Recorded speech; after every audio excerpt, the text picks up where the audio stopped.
channel, a summit of sisterhood. Okay, we're in for a treat today. And this moment with Kyeraa is going to be quite the vibes. I want to introduce this person in such a beautiful way because she's very unique in so many different ways. And for those of you who know her, you'll be like, yeah, this is correct. Kyeraa is the kind of person that has so much strength that it's almost impossible to imagine she's soft, and has so much softness, it's hard to imagine she's that strong.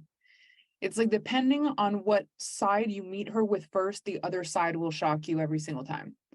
And this is one of the people that did something so good for me in this mastermind, because I always felt from Kyeraa that she was able to hold herself with power. She never made it that one person was better than another or one person was less than another. She never did that.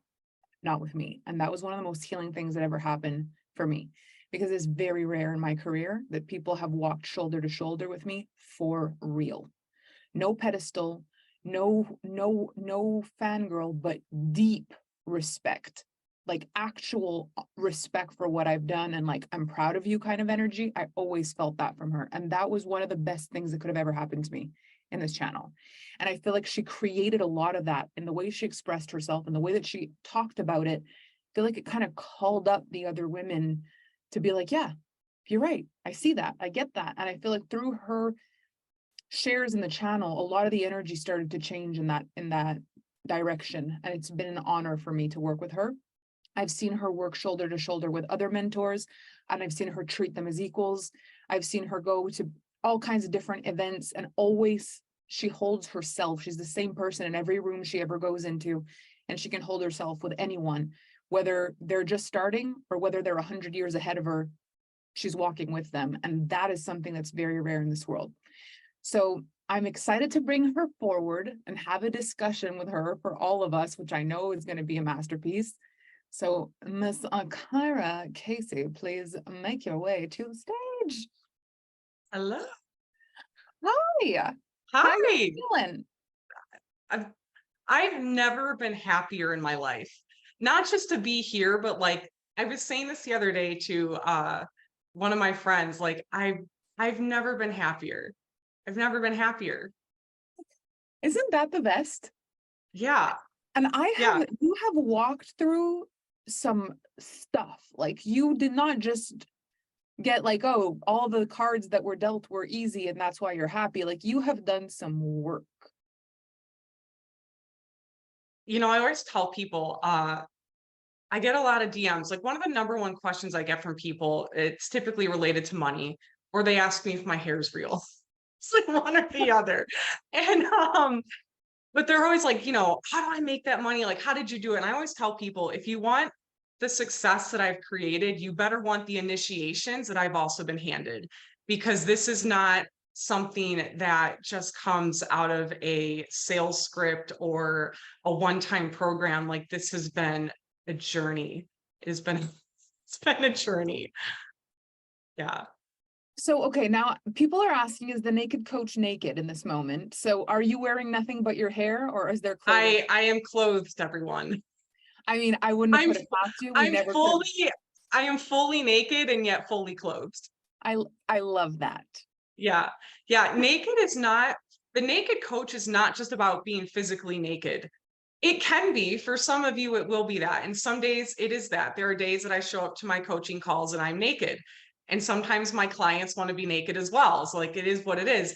And for you, naked might mean that you're fully clothed, right? Like, naked, it has actually nothing to do with the physical naked body, and everything to do with actually leading in our naked truth. This is actually a really important topic. And I love that we're already like going in already, because the fact is, you have this very strong confidence in the core of your message that I feel makes it that you're willing to play with the words, with the branding, with the marketing, with the concepts, because it's like, Yeah. If anybody gets this superficial, it'll have nothing to do with the work. It'll only have to do with the person's perception of the work, which has nothing to do with me anyway. Yeah. Yeah. I mean, I figure, like, we're going to be judged no matter what. So whether I come on here and I'm in a suit and my hair is something else, or I come on here and I'm naked, I'm getting judged one way or the other. And I realized, like, when I moved my business from being in an office to moving online, what I found very quickly was like, I can't get it right. There's no one like, you can't please everyone. And so I thought, fuck it, like, I'm just going to be myself 100%. And I noticed, like, I would go into groups and I would do lives and I would do these things, and it was always something like, you're swearing too much, or like, put on a bra, your nipples are offensive. It's, you know, being a psychic is the devil's work. And I was like, I'm realizing very quickly that, like, I'm just going to be myself, because I can't please everybody. And I also can't make a difference for you if I can't be myself in the process of that. And I think a lot of people actually struggle with that, though. Well, let's talk about that. Why do you think a lot of people struggle with that? I think there's such a fear of, like, if I don't conform to what's acceptable, then, and I'm not accepted, then it, like, that's not, we don't really consider it to be safe if we're not accepted. I think that goes like many years back, right? Like, if you're not accepted within the community, you might be kicked out. And if you're kicked out, are you going to survive? So I think I think it goes back to many, many, many, many lifetimes and generations. I think that there's a big change in the world today and in the way that people are showing up. But, you had said something on the very first, like, the intro of this summit, and I wrote it down. And you said, I'm not asking you to put people on a pedestal and see how there's something you need to become someday. And that really stood out to me, because I think sometimes, I'm sure people look at you and they think, here's what she's done. How do I need to be like her or do what she's done to get there? And same thing with me, or same thing with other people. And the reality is, it's not about you being like me. And it's not about you being like Melanie. It's about you being you. And that's very challenging for people. I think there has to be such a level of self-love and comfort with discomfort and with not being accepted, to just be able to own the truth of who you are. So this is interesting because we are now 4 for 4 completely different people since the beginning of this channel summit. I said it Yeah. yesterday when I was comparing the energy of like Silke and Nikki, which it was completely different. But then you add Colleen and it's like, we've got different directions here, folks. How is it that this is the sisterhood? Because what a lot of people expect is that they're going to see something that's very similar, and it looks and feels like what you're describing, which is, how do you fit in with me and how are we the same? And if I can't find anything like that, you're alone, and then you can't survive alone. So maybe you change yourself a little bit to be more like me, or maybe I change myself a little bit to be more like you. But on the day I realize I gave up on myself for you to accept me, I no longer love you, because you're now the reason I lost myself. Well, when we went to Tulum, me and what was it, 17 of us? I don't know, 17 women, and everyone but one person I was meeting for the first time. It was the very first morning, and I wanted to meditate and I wanted to do that topless. And I thought, well, I'm not going to ask anyone for permission, because that's just what I do. And so I went out there and I'm, meditating topless, and then I'm topless at breakfast. And I could see some of the women were like, but, like, the thing is, if I can accept myself, then the rest doesn't matter. Whether that's triggering or it's activating for somebody, it doesn't matter. It only matters that I accept myself as I am, and I have that self-love. And what I found in the process of that, like, some women were triggered, and we got to actually talk about that and work through it. And it was really beautiful. But by the end of it, I saw more boobs and naked bodies than expecting to see. And so there was also that sense of liberation, like, when you're yourself, whatever that looks like for you, again, whether that's fully clothed or it's not, there's an energy that people get to feel that is incredibly liberating, because it's just the truth. And when people actually experience the truth, which is pretty rare, right? Like, we're always making something up in order to make something seem or feel a little bit more comfortable. But when somebody gets to experience the truth, it's just a frequency that you can't deny. What I love about this so much is, when we go back to the beginning of this discussion, what you said is, being naked might end up being for you. Like, that might end up what you do. You realize that you use your clothes to hide something about you that you're ashamed of, or you use your clothes to change the way you look and to hide the parts you don't want anybody to see. And so nakedness in the actual sense might be the revelation. But for a lot of people, it's not the clothes that hide. It's it's your personality, you're masking something, it's your defense mechanisms and your traumas. And when you can become naked from those, then it's a much deeper nakedness. And sometimes one's the gateway to the other, and so on. But I feel like the beauty in this is it wasn't about I was topless and everyone needed to be okay with it and everyone needed to be comfortable with it and everybody also needed to do it. It was like I was topless. I understood that it was triggering for people, but we were able to talk about it. And some people even ended up going topless and running around naked in Tulum anyway. And so we got to where we needed to be. And everybody respected themselves and honored themselves in the process. That's where the sisterhood comes from. It's like you could be naked and I could be bothered and we can talk about it. You could be naked and I'm not bothered and we don't need to talk about it. We could both be naked. You could be naked, I'm not. Like none of it matters because you do you and I do me. And if there's anything that I feel like it would serve me to talk to you about, I care enough to talk to you about it in a way that's going to not make you feel ashamed of who you are. It's talking about how I feel. And I think that we can have that discussion. Where in the world do people talk to each other like that? It's That rare. level of respect. Yeah, it's rare, but I think it's important to say, like, the naked coach actually came to me in Tulum, and it really had nothing to do with the fact that I was topless, but it had everything to do with the experience leading up to that. And so it was a year ago in November that I decided to leave my marriage. And what I discovered within that was I wasn't comfortable, like it wasn't really acceptable for me to be the fullest expression of myself. There was like a discomfort for my ex-husband around that. And I thought, well, I can't be liberated in my message, but not be liberated within myself. And I think in times there's this disconnect between the message that people give and what they're actually experiencing within their own fields. And so when I left that marriage, there was such like it was devastating and it was heartbreaking and it was incredibly challenging, but it was the truth. And it's not always easy to walk that path. And so for me, there was such an experience of liberation in choosing myself. And if you're going to be liberated, you've got to love yourself enough to be able to liberate yourself. Right. And so when I was in Tulum and I was experiencing so much liberation, not just from being there and with the women, but truly within myself and experiencing that new level of liberation within my work, it was like the naked coach dropped in. And what it really represented was allowing like the fullest expression of you to be the naked truth in all aspects of your life and business, because your business is an extension of you anyway. And the question is your business an extension of your truth, or is it an extension of something else?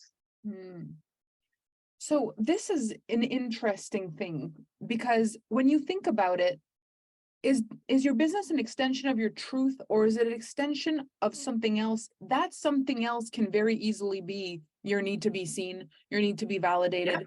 The thing you've actually been using to hide all the things that you are your entire life. And so what has it done for you to actually make your business your truth? What has happened from that? That's a really good question. First of all, I think your business is an extension of who you're being, because we're not always being truthful. And sometimes the business is going to reflect that. So you already know that in terms of energetics and things like that. So it's not so much that your business, that was good. Yeah, it's not that your business is an extension of you. It's an extension of who you're being. So just to clarify that. But what has it done for me? It's funny because when I first came into the channel, and you ask the question, like, what would have to have happened over the next year for this experience to be life-changing for you? And I wrote down some very, very surface level answer. Like, I want to have my first six-figure month, like, da, da, da, da. I did. I had my first six-figure month. I hit the $1 million mark. It was all great. But I got to this point where I realized there were no more strategies. Like, I had another mentor. I had you, like, there were no more strategies outside of myself. It was time for me to look at where were the energetic leaks in my life. And I think that that's something that most people are afraid to confront. And for me, that really became the marriage. And so how that's changed my life and my business, I mean, I have so much fun in my business. To the point where like my clients understand my level of self-expression, and it's one of those things where when you are yourself, it's just you're naturally polarizing. Like you hear people say, like, you need to be polarizing. Well, why is that? Because people need to decide whether they like you or not. And if you're showing up in a way that's not authentic to who you truly are, there's just going to be a lack of joy in my experience with the people that you're working with. And because I'm so expressed and I'm so honest about who I am, people decide very quickly, do they like me or do they not? So when they come into my world, we have a really good time. And, at the Ireland retreat I led just last month, my my clients, it happened to be the last day of the retreat. And it was my birthday. And one of my clients told me that she had a surprise for me. And I was like, what is it? She's like, well, we hired a male dancer. I thought she was joking. She was not joking. So we had a construction worker come up to the presidential suite. And when I say I've never laughed so hard in my life, I've never laughed so hard in my life. But I had this moment of like, in what world? Like like I'm sitting back and I'm watching this, construction worker do his thing and we're all laughing. And I'm like, in what world do you get to be with your clients that hire a male dancer for your birthday? It was just like, honestly, it was one of the greatest nights of my life because we just had so much fun and everyone was so free and there was it was just amazing. So how has it changed my life? I mean, I have the best clients. I have so much fun. It's easier to make money when you're having fun. This is why I say the more I play, the more money I make. I mean, it's been life-changing. So this, I feel, is like when you think about success in the old world, there's like three Yeah. things coming to my mind right now. But the first thing is, you think of success in the old world, you think of people who become successful so that they eventually can become free. And I Yeah. feel like in your world, as you become free so that you can become successful. Yeah, 100%. And it's funny because success we know is an inside out job, right? And I love the story of how I got my first client because I think this will connect the dots for some people in terms of what you just said. Because with success, oftentimes we're looking for this blueprint, this strategy. How did you do it so that I can do it too? And I remember when I hired my first coach in 2019, it was like, okay, here's the sales script, here's this. And I remember looking at this sales script, which was like 10 pages, and I was so uncomfortable. And I got on this phone call, like it was the most unnatural feeling in the world. And I'm like reading these answers. And finally I'm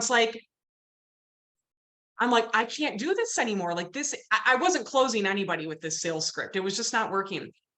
And so one day I went for a run. And during that run, I just had this desire to go live and to speak from my heart. There was no agenda to sell. There was nothing. Right? I just wanted to like speak from my heart. It was International Women's Day. And so I get home, I look in the mirror and like, I'm red, my hair's a mess, I'm sweaty, I'm in this ugly gray sweatshirt. I thought, like, fuck it, I'm in the energy, I want to go live. So I press live and I just speak from my heart. No selling, no CTA, no call to action, none of that. And I get off of it, and all of a sudden there's these DMs. Are you taking clients? How can I work with you? And that's how I closed my first client. And I thought, this is the process of it gets to be easy.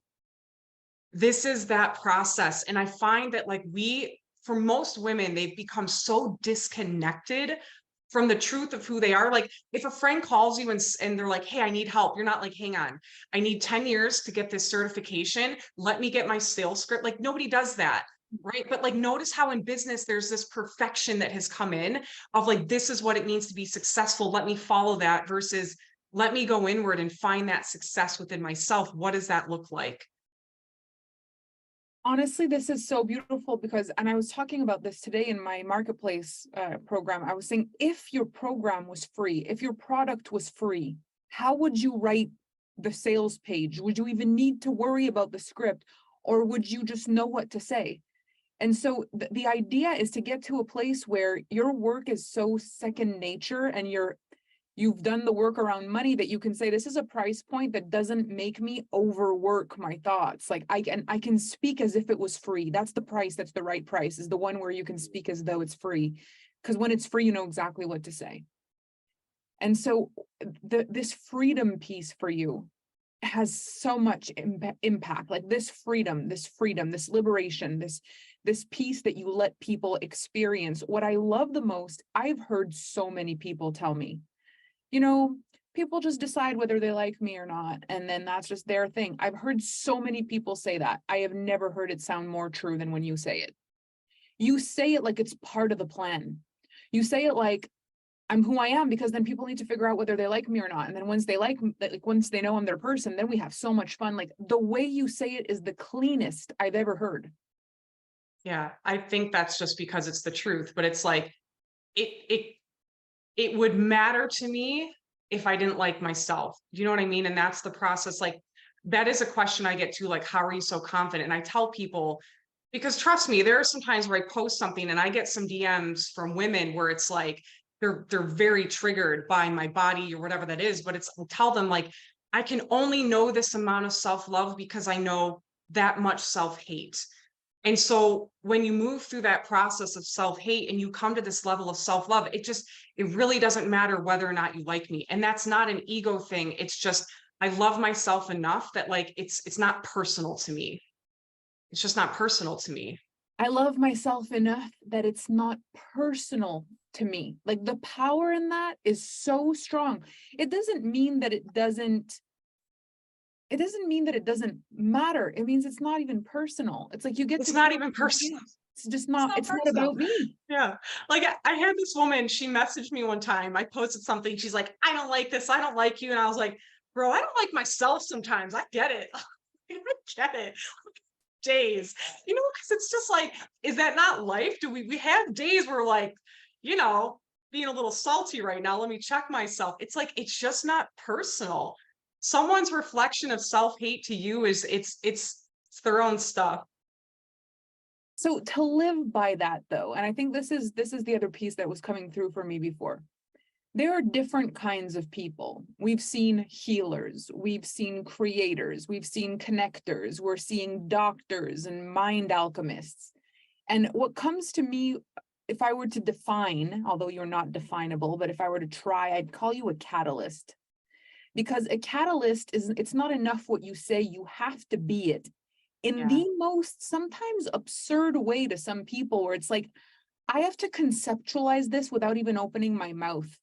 Like, you are art, you walk in this. And for some people, be like, that's too much, but it's like, it's not even enough based on the size of your mission.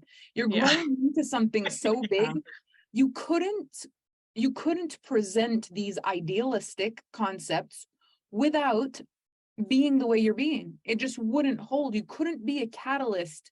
You'd have to just be a guide, which there are amazing guides, but it would not be correct for you to just be a guide. It's not just with you, it's through you.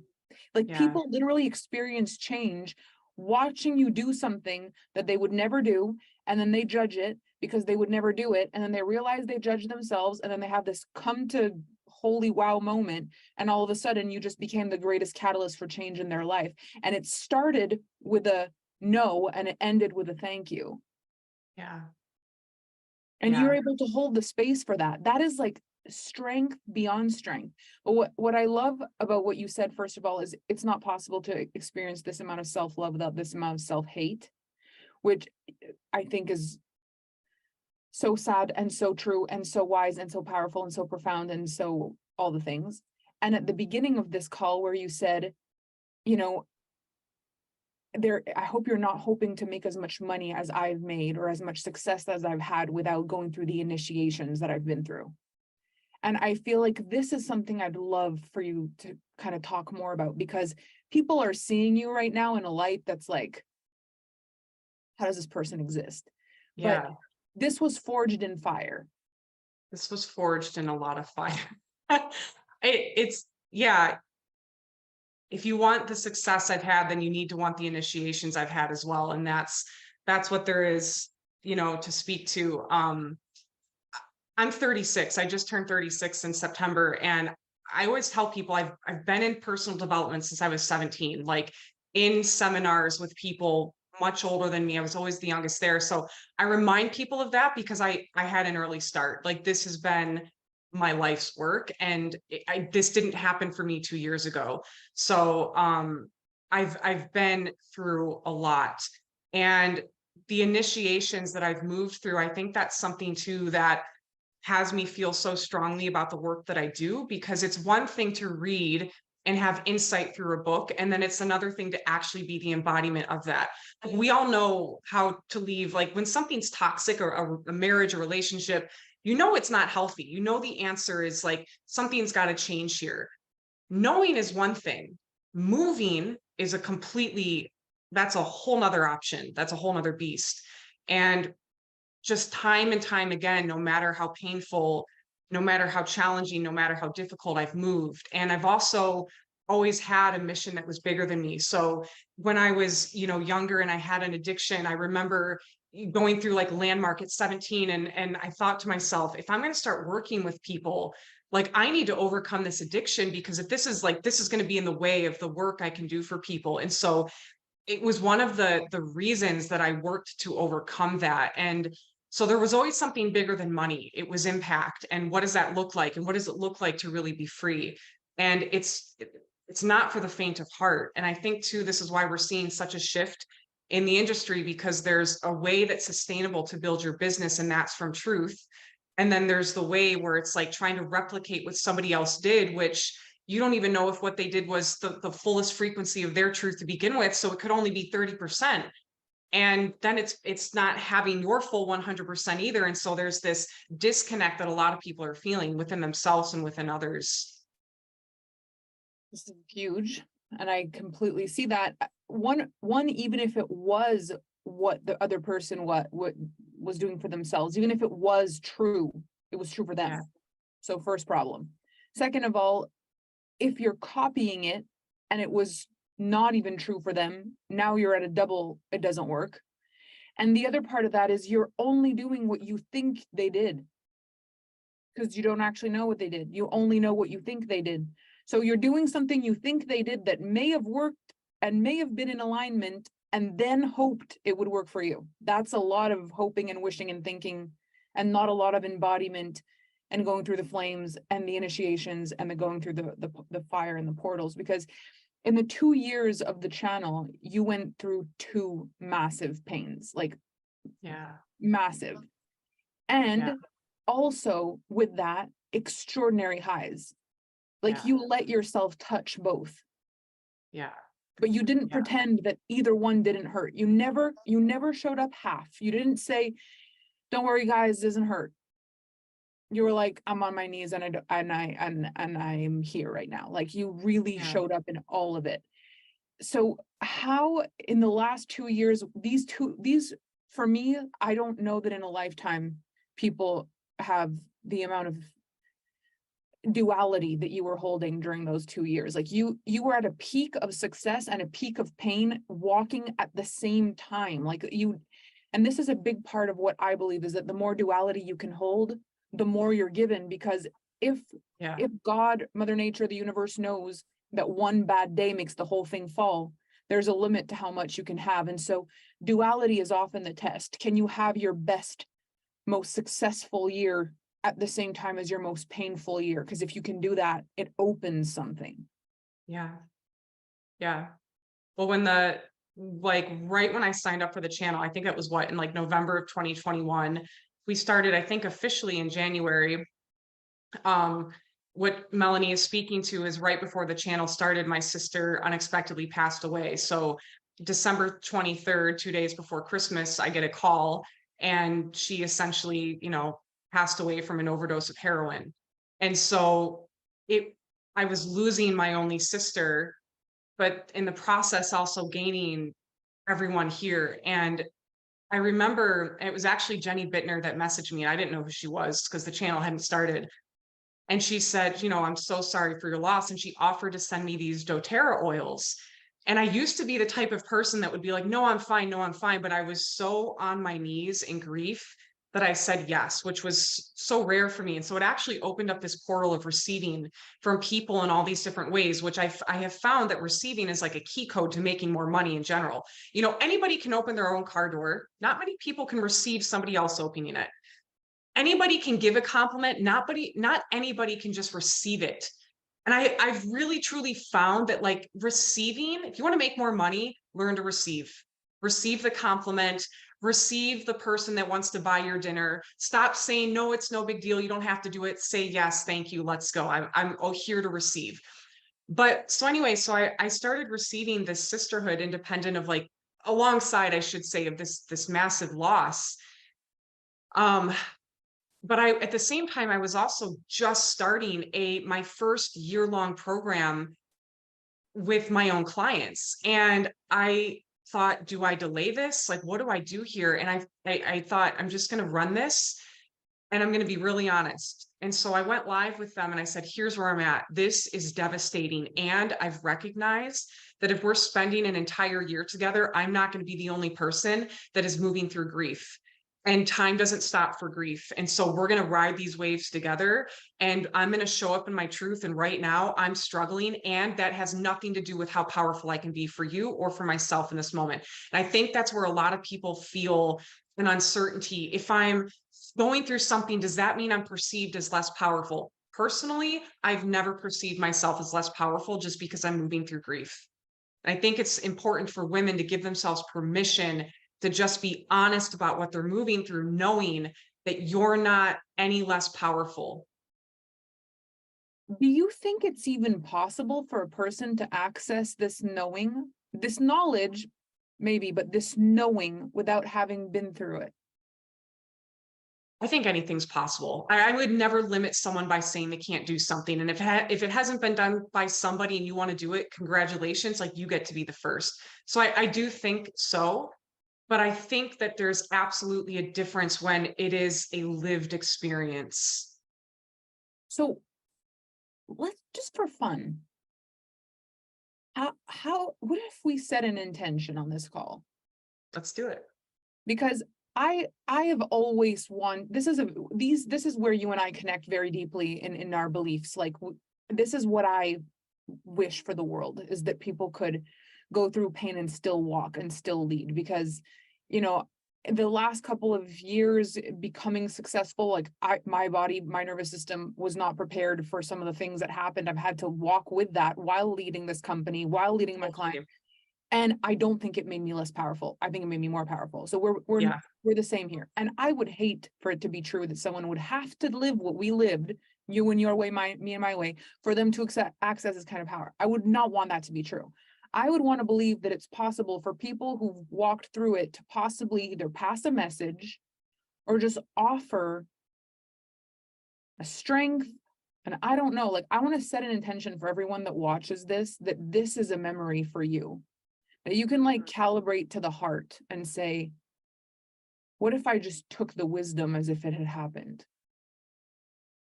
Like, what if we set this intention that your lived experiences will feel unique and they'll prove this even deeper because life brings you all kinds of stuff.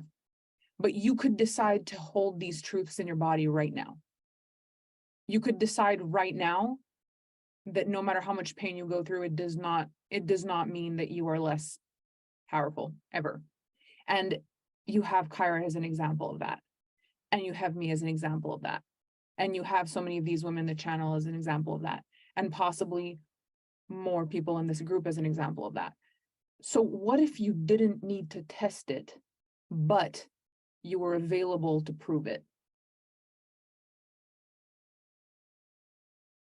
There's a victim mentality that would have to be given up to do that. Because here's the thing, you're whatever pain anyone has gone through, you are justified in your pain. You're justified in your anger. You're justified in anything that you feel. Your feelings are valid and your feelings are very real. What I have found for myself personally is that there's what empowers me and then there's what holds me back.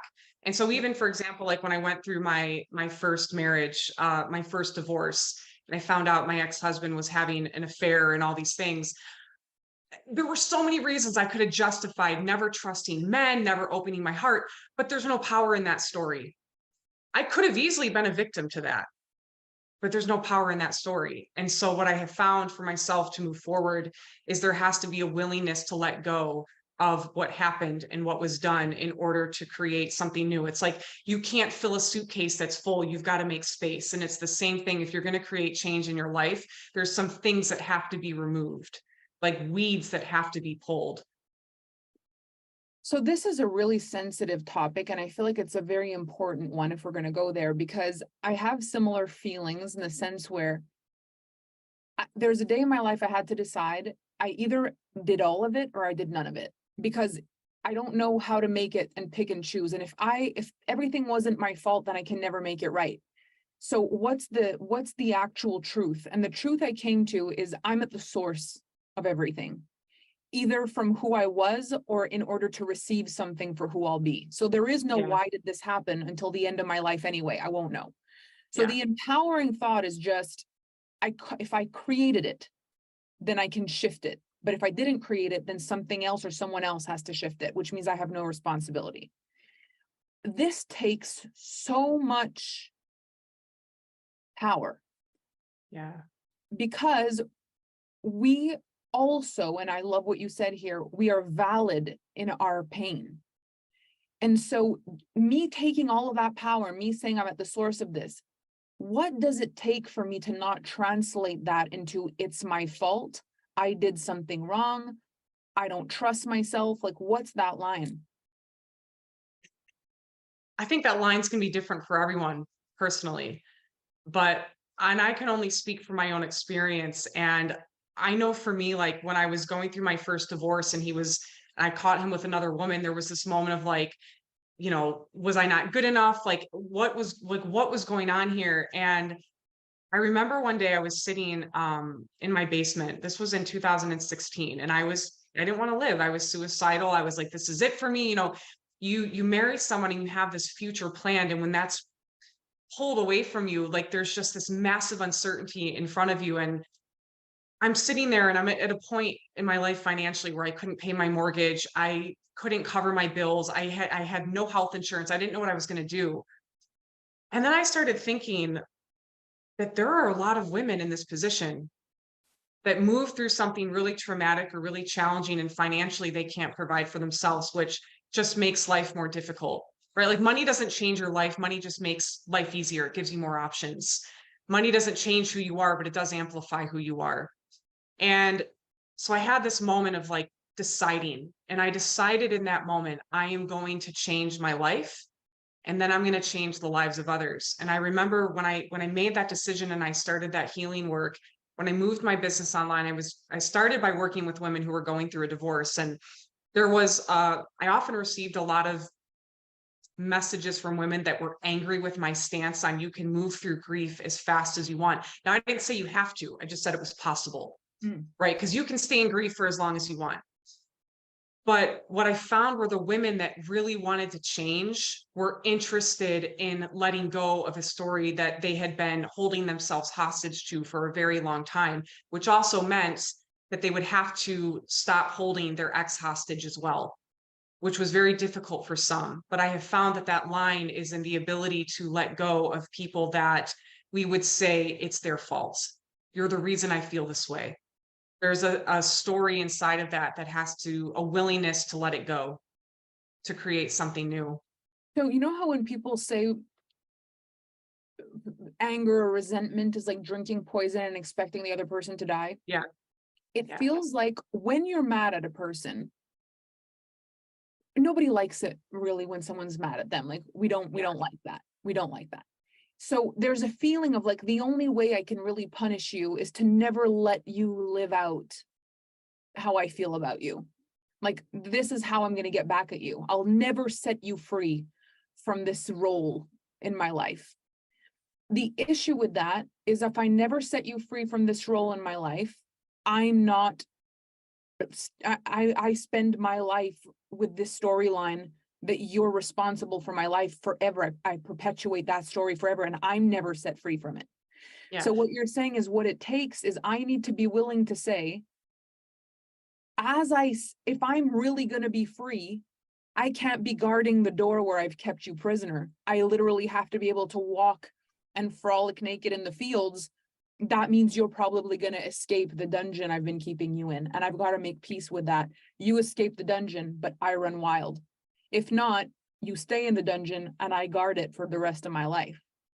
Yeah. And it's, by the way, there's nothing wrong with doing that. It's just you're going to have a certain outcome and you're going to experience a certain emotion consistently within your life that's not empowering for you.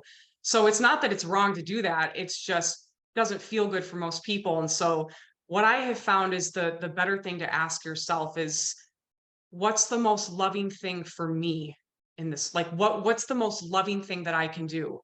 And I can say on the flip side, in this second divorce, which was my choosing to leave, I asked myself, and again, it was still devastating. Just, the right thing to do is not always the easy thing to do. So it was still gut wrenching for me, but it was the right thing to do. And I asked myself, what's the most powerful way that I can complete this marriage? And the only answer that came to me was, I'm going to do it with love. That I'm not going to say, I'm leaving because you did this. I'm not going to do any of that. It's that I love you and I love myself, and this is the right thing to do. And my experience in this second divorce has been night and day. My ex is like, we have been friends. I sent him on a trip to Turks and Caicos. He's watched our dog when I've gone out of town. I was able to move myself into this $1 million home. I didn't take anything from him. And the reason I'm sharing this is because we get to change the narrative. We get to go through an experience that was devastating and recreate our life, but it takes a choice. And I have found that sometimes people think that it takes years and years and years of healing work. I have found it takes a moment to decide. And then inside of that decision, there's a way in which you show up that has to look different from the way in which you were showing up in the past. That then takes awareness. So this word is perfect for you, because one thing I want to recognize in you, and I'm sure everybody here has noticed, is your awareness to be having two conversations at once all the time, which is the one of what you've learned and the one of you don't need to do anything different. Like, I'm telling you what I've learned, but that may or may not be right for you. I can't speak for everyone, but I can speak for myself. This is what it is. But always, all the time, no matter what you're saying, you're checking to make sure no one is taking from you the words of, oh, Kyeraa says it's this. It's like, and that may not work for you. And there's nothing wrong that you're doing this. It's just, this might be your experience. And that's okay if you want to have this experience. And you get to do that. It's so clear, and it's so often, and it's so fast. You can tell it's a very clear part of who you are. You're not trying to access the second voice. It's just, it walks with the first voice, which I also feel so liberating, because even as you speak, there's a liberation even in your teachings where it's like, listen or don't, in everything you say, that comes out of your mouth. When did that start happening? I've always just had I'm going to be myself and you do you. And I've never felt that one person, like my friends and I, some of my best friends, we have very different political views and different views on the vaccine, and I love them. And I would never tell them to do anything different. You would never hear me tell someone to go do something different. Even in, I tell people, like, I hate the word psychic, but sometimes I have to identify what I do. And I've been open since I was a child. And so even with that, anybody that's ever come into my DMs and they're upset that I do this work or I channel, I never say anything, because they're entitled to believe that. Their belief isn't wrong. It's just theirs. And I think there's such freedom in experiencing that, because if you feel there's one right way to do something, that would mean that there's a judgment on somebody doing it different, which means you're not free. I'm just interested in being free. That's the most loving thing for me. That's the most loving thing for me. What's the most loving thing for me in this moment? I think that's one of the biggest takeaways for me in everything that you've said here. I just love that sentence so much. What really stands out for me in the way that you lead and the way that you speak and the way that you are is this freedom for me, for you, for us. Like, if I need you to agree with me, I'm not free. If I need you to like me, I'm not free. If I need you to understand me, I'm not free. If I need you to pay for what you've done for me, I'm not free. If I need you to be wrong, I'm not free. If I need you to be right, I'm not free. So it's like, in the way I experience you walking through this stuff It's as if every step you take, you energetically cut any cord that anyone could attach to you for any reason as you move. It's like, I just made this move and I just cut all the cords that you could make me responsible for anything. I made this move and I'll model it for you even, as long as I'm free. Yeah. And that's where the catalyst thing comes from. Like, I see it, you're an embodiment of this in such a beautiful way. And there's so many reasons. You've been through so much and you've really processed and you've made choices and you've thought about it and you've contemplated it and you've acted in alignment with it. And I think a lot of people watching conversations like this often will have a hard time believing that people are this way on and off the screen in real life. Like, is this person really like this when they're not? Yeah. There's one thing that I find, I'm going to reiterate this often throughout this summit. I'm already seeing so clearly the common thread that brought us all together is this idealism that we live by. We're not idealistic in thought. We're idealistic in motion. Like, I believe this is possible and I live by it. I am proof of concept of this idealistic thought. Like, it's not just a concept, it's a concept in motion. And I feel like this is the thing that probably pulled us, because none of it really makes sense. None of it makes sense that you would go from where you were at 17 and end up here with all this confidence and all this power and all this, like, so effortlessly speaking what you stand for and so clear in what you're doing and so capable of just walking your walk. Like, that's idealistic in nature, but then you're the proof of concept. And it's so hard for people who watch this and it's so far from them. So one thing I would love to like touch on, what would happen if someone's watching this and they're triggered? The way the trigger's showing up for them is like, there's no way this is actually her confidence. And I can tell you that this is her confidence. I've known this girl for 2 years. Yeah. Like, this is it. But the question is, how do they begin to not make it that they're weak because you're strong? Like, where's that? What can we do to help that gap? Oh, that's a really good question. I think that comes back to self-love and knowing who you are. I think, in the coaching industry, we see people that are successful and there's this sense of there being a gap. And so this would kind of tie back to what you first asked or said rather, which was don't put them on a pedestal and then figure out who you need to be because of that. But really who you're figuring out is who you are. And each and every single person has magic within them. But if you're trying to recreate someone else's magic, you're going to feel like you're not fully embodied in yours. And I think that making moves that specifically my intuition guided me to make, whether I was terrified or not, every single time I listened, when they made no sense, when it was totally uncertain, every time I trusted my intuition, I gained more confidence and I gained more confidence. And I think that there's this willingness that I have to fail and still be okay. But I think there's a fear for a lot of people to take that risk and to trust themselves, because what if it doesn't work out? And then they're stuck in this place of like frustration within themselves while they watch other people move ahead, because they know inherently that there's a step for them to take and they're not taking it. And then this is where we oftentimes see projections. So what I love about this is, like, I know the depth of the root of the confidence, like the way a person, and I think this is a cool way to explain it, the way a person models confidence is different from a person's confidence. The person's confidence is a root thing. It's something that exists deep within them. And then their unique expression of themselves in that confidence will show up differently. And so when you try to model a person, what you're modeling is their expression, not their confidence. And so if you're saying, like, I want to be confident, so I need to be more like Kyeraa, so I need to act this way, that would not be correct. Because the way she's acting is the result of her uniqueness impacted by the confidence. I don't sound the same as Kyeraa when I'm confident. I don't have the naked thing. I don't do that. I don't have that yet. Who knows? Kevin, don't get ideas. I'm not there yet, but my confidence shows up in so many different ways.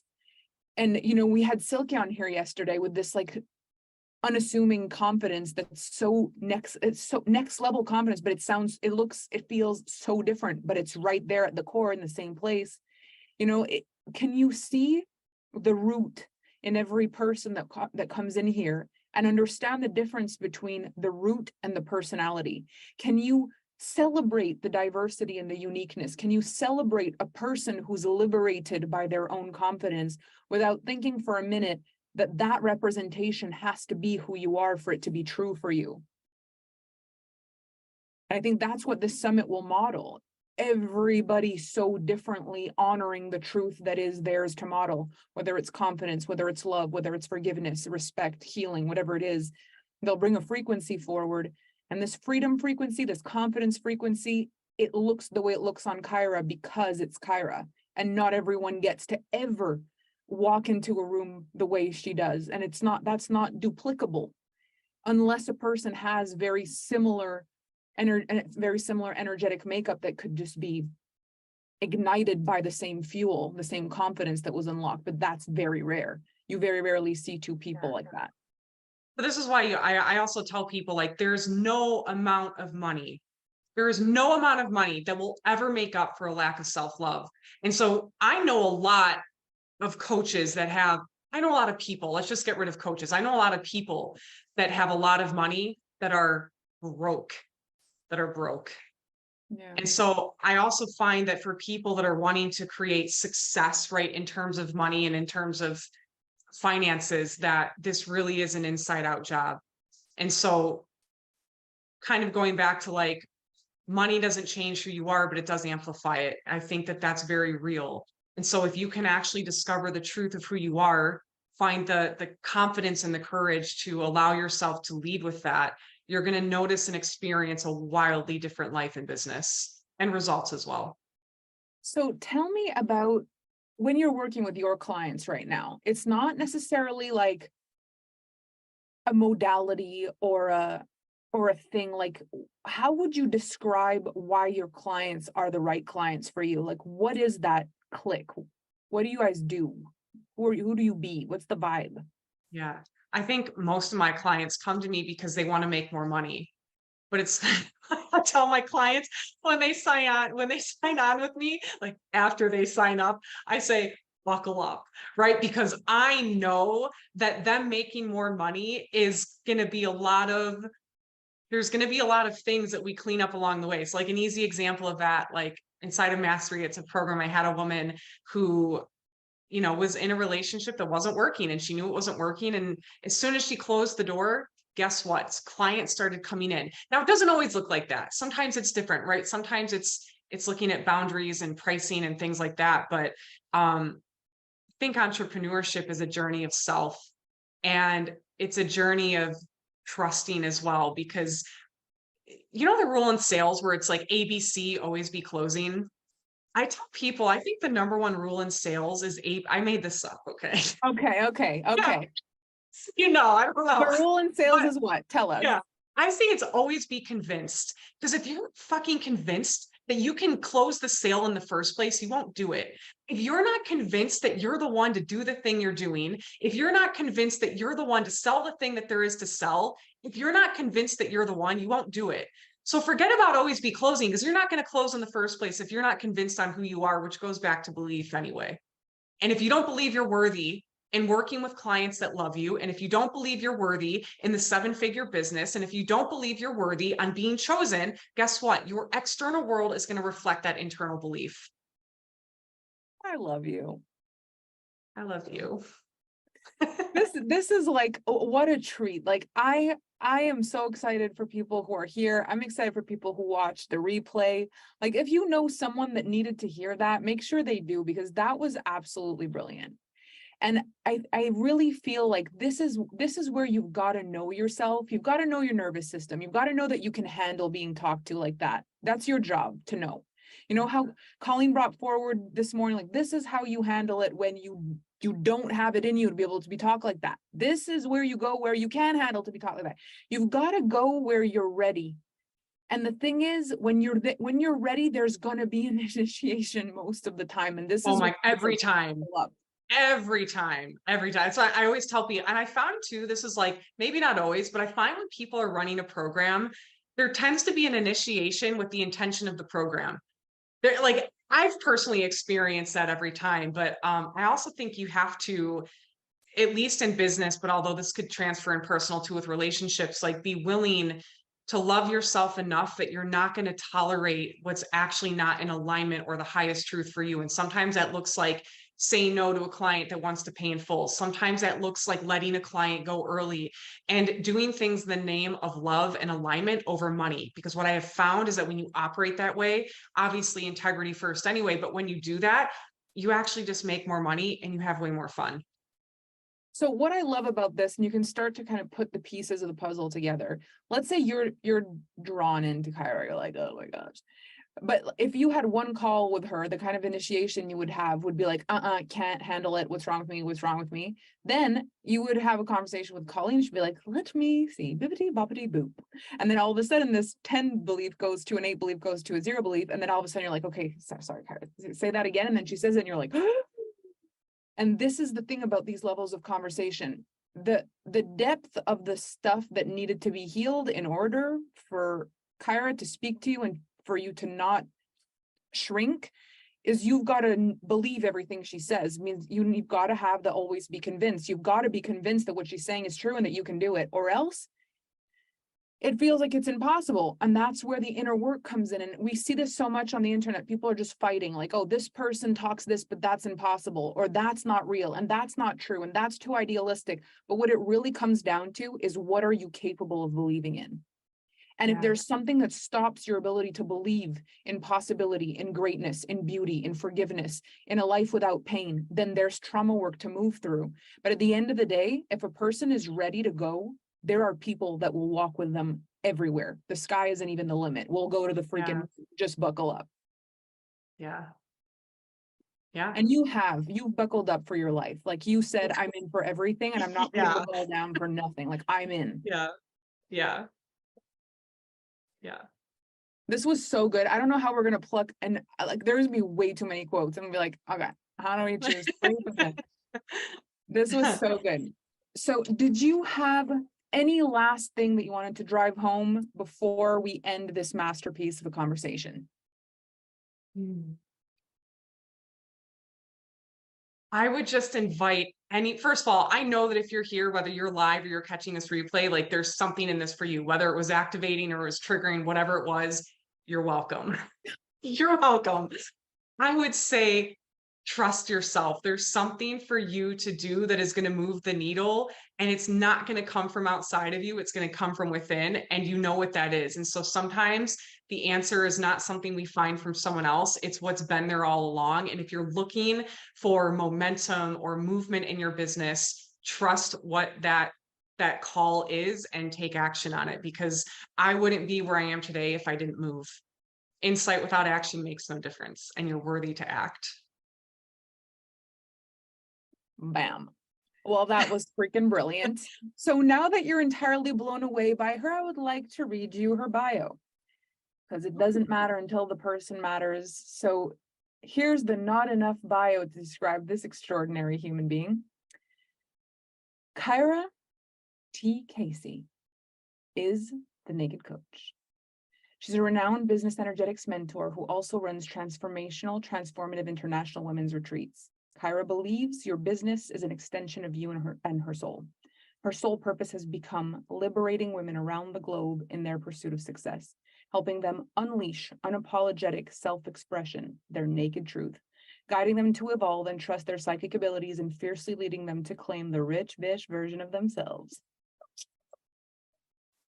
Rich bitch, for those of you that don't know, is like, I have a book coming out called Rich Bitch Money Goals. And let me just say, bitch stands for a woman who believes in herself.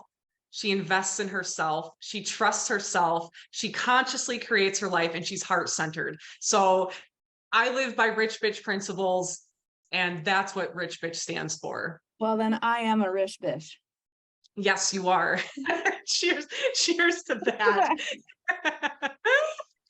You guys, honestly, I hope for you just this is that you could have this much fun speaking to women in your life. That's what I wish for you. I wish you the kind of openness that allows love like this, because there is beauty beyond beauty, and anyone can look at someone and find what's not the same as them and judge it. Not everyone can look at someone and say, show me your ways and let me learn from you and let me watch how beautiful and how unique you are and the things I've never seen and I've never understood, and let me experience myself in your presence regardless of how that makes me feel, so I can discover more of me through you. Be that for me. Show me through my judgments of you. Show me through my admiration of you. Show me through my walking in sisterhood with you. Like this is a path of strong women. And we all have it in us to be this. And if we do this, we change the future for little girls who are scared of other little girls, of teenagers who are afraid of teenagers, of young women who are afraid of women, of grown women who have stories about there's no sisterhood. We rewrite that like this. So thank you for showing up. Kyeraa, you freaking nailed this. It was so fun. Thank you. Yeah, I'm thank so you. happy. Yeah, We'll narrow down the quotes because there's so many of them. And we'll see you in the Facebook group. But thank you for everything. Mwah. And we'll thank see you you later so tonight. much. Bye, Thank you. guys. Bye. We'll see you later for Lindsay in a few hours. Thank you all so much.